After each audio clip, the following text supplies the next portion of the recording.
বেদজ্ঞরা ঋষির সন্তানরা কিভাবে সুরে পৌঁছানো যায়, কিভাবে সুরকে দখল করা যায় এবং সুরের মাধ্যমে সমাজকে কিভাবে সুন্দর করা যায় তারই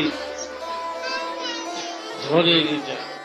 আজকের সমাজের যত দেব দেবতারা যাদের আমরা পূজা করি তারা সম্পূর্ণ শ্রেষ্ঠ বেদ রীতি, বেদের রাজনীতি তারা করেছে এবং বেদের রাজনীতি করেই সমাজকে সুন্দর করে গড়ে তুলেছিলেন বলেই আজ তারা তোমাদের শিরোমণি হয়েছে।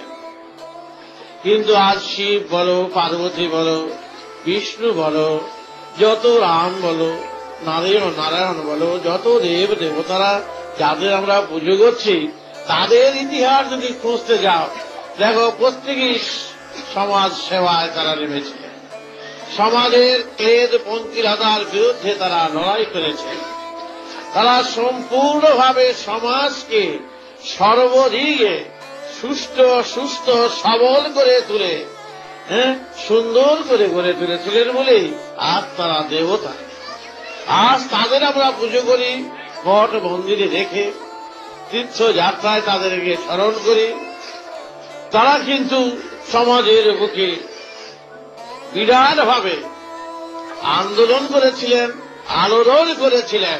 খুন খারাপ নয়, হিংসা দেশ নয়, সুষ্ঠুভাবে প্রেম বজায় রেখে, জ্ঞান বজায় রেখে, ভক্তি বজায় রেখে, সবার সাথে সবার পূর্ণ মিলন রেখে তারা করেছিলেন এক অপূর্ব সুন্দর বেদভিত্তিক সমাজ।